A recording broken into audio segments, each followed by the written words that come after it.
What you doing, Napoli Nation? Not the funnest of shows that we're going to have this week, going over the massacre that we took to Milan and other things that went on in the stadium too that we'll talk about in a segment specifically for that. But Mario, let's get right into the match and what you felt about how things went down, including players that were missing, players that maybe should have been starting, maybe some of the substitutions that maybe didn't weren't done at the right time, maybe with the right players. And then we had Jack back. He looked okay when he played, but going back to the beginning. So, what did you think about the starters? Do you think there was other players that maybe could have made more of an impact, especially with Victor Osimhen out? Yeah, definitely. For one, I would say Lozano over Politano. I mean, I've been saying this all season, and against bigger teams, I would always take Chucky. Obviously, they're not the best at their position, right? I mean, we see how inconsistent both can be, but for this specific game, Lozano would have definitely been an upgrade over Politano, and I think no one can disagree with that. No one. Also, Elmas maybe starting. You also mentioned that, right? That's possible for Zielinski because he didn't have a great game either. But who knows if Elmas would have had one too? Me personally, I think Jack should have started. We know he's healthy. I think he should have been involved way earlier. I mean, we saw he had some glimpses, of like brightness. He didn't get much time though, none at all. Spalletti has some flaws this game too. Everyone had flaws, right? Let's just get that sticking through. Like everyone sucked. Cavada and Anguissa looked okay. They had their few glimpses as well, but overall we sucked. Fans included, ultra specifically. We'll get into that later on as well. But yeah, Spalletti he didn't sub out in time. At the half, we should have seen some subs. We saw none. It was just way too late. Knowing we're down 2-0, you got to make adjustments quicker. We mentioned in the last podcast, like if Milan got up 2-0 early, we were going to have problems. And they really did it. Wow. Leao breaking his freaking drought against us, go figure. And then he even drops two.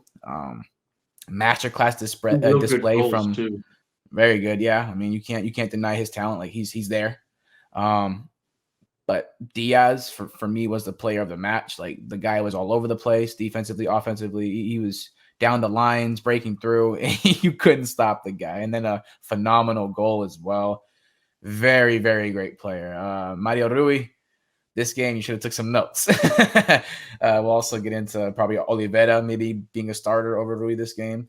But me personally, I think Rui was an okay starter just because he always does start against Serie A I remember game. Oliveira had an injury. He had some back pain that he was dealing with. Correct, but I don't think he would have started either way. I think Rui would have started regardless. But for UCL, bring Oliveira in. But other than what I just mentioned, I don't really see what else. I mean, a lot of things went wrong, but like key factors, those for me, that's what I really caught from the game. What about you? I mean, the biggest thing that I think could have made it different in the match would have been Lozano over Politano. And the reason I say that is because, Politano's lost a step or two, man. He's not as fast as he used to be. He's never really been a super quick player in general, in my opinion. But I think that just the sheer speed that Lozano would have offered in this game, I think would have kept that side of the defense a little bit more honest. And, you're right about Oliveira definitely would have been the better pick over Mario Rui, but he got hurt, so we had to deal with that. But Mario Rui was manhandled in this game. There was times where you're like, if Oliveira was there, I think that would have turned out better. So we missed Oliveira in this match, and who knows if he would have started, but he would have been the better pick for sure. He would have been a good Um, sub because I would have started Rui regardless. I'm not saying Oliveira would have been like the better starter. I'm just saying he would have been a nice sub to have. well, I would have wanted to start Oliveira for sure, man, because the size that Milan has, I mean, Mario Rui Yeah, just cannot match up with Lao's those tall, wingers. You know what I Giroud. mean? Yeah, Yeah, very they're, true. they're all big, man. Everybody. I mean, I thought this was Mario Rui's match, though. I said that in the preview. Yeah, I thought that he was going to have an opportunity to get the ball into Victor, but Victor was hurt, and then Oliveira yeah. gets hurt, and So Yeah, just a lot of things went against us in this game before it started. But yeah, for me, the way that they performed, each and every player, nobody had a great game. You said Cavada and Gisa played okay. I'll give yeah. okay. I think Cavada was trying, and I think Anguissa was there, but he didn't really do anything that I saw that really made an impact on the match. And then even Keem just did not look like Oof. he was all in the game like normal. Like, I'll be honest, I think Yeah, this is the first bad game that I can think of yeah, for Keem. for sure. And Like there bad. was there, yeah, there was a handful of plays where you're like, what's Yeah, going on no, there? he You was know? involved with allowing 3 of those goals. He was there, Yeah. especially the Salamakers one, right? That one. God Yeah. dang, The one what was he he got thinking? juked. Yeah, he got juked, Yeah, man. I mean, he and looked it seemed clueless. like I just think his mindset was just off because of that Korea comment that he had made for his national team. And it was the game after. I just think, but usually it's kind of weird for Kim because mentally we know eh, he's a strong dude. So I don't know. I don't know what happened to him. Maybe he just had a bad game. Who knows? It happens, man. The whole vibe was just off. It was off. Milan deserved the you win. know, We played like shit. yeah. Yeah, and I remember in the pre-match you made a really good point about the midfield needing to play really, really well in this game. And the Yeah, midfield for me is where we lost the game because we couldn't keep the ball. They yeah. were A lot of pressing missed us the entire opportunities. time. We had no room to operate. And, Yeah, Elmas, I think if he was in there, maybe he would have had a little bit more an easier time just because he's a little bit more physical than Zelensky. But I don't know if that would have made a big difference, to be honest. yeah. Who knows? But I mean, if there's some things to take positive away from the match, it's the fact that Jack did get back and played, and he Yep. looked pretty good. I think that all the subs that come into the second half, from what I saw at least, they looked like they weren't out there just goofing off. That they were trying to play. They didn't let the score line bother them, and they were Yeah. still trying to make an impact. So that's a good thing. Um, you talked about the subs. I do think that Spalletti would have benefited if he would have made a sub at the beginning of the first half. Just anybody, just to Yeah. shake things up from the very get Right. go.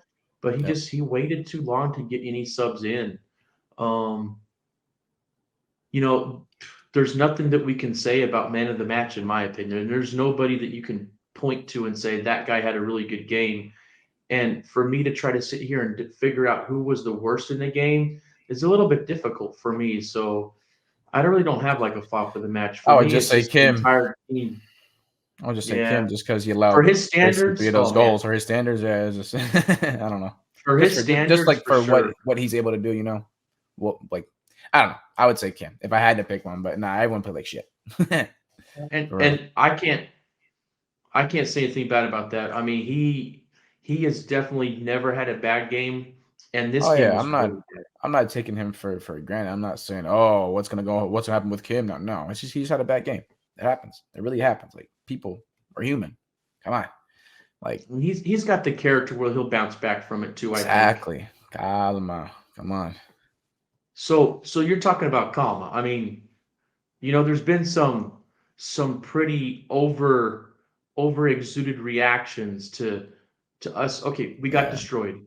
They manhandled us, Hmm. and we didn't look like we even wanted to play. We really didn't. There was no motivation, Yeah. and maybe we can talk about that a little bit in the ultra segment when we go over that because that was missed for sure. Yep. But I mean, these things happen. And another positive thing for me to take from this match is that they're gonna be thinking about this, knowing that that's not the real Napoli, and Napoli's gonna be thinking about it, and those players are gonna be like, that wasn't us.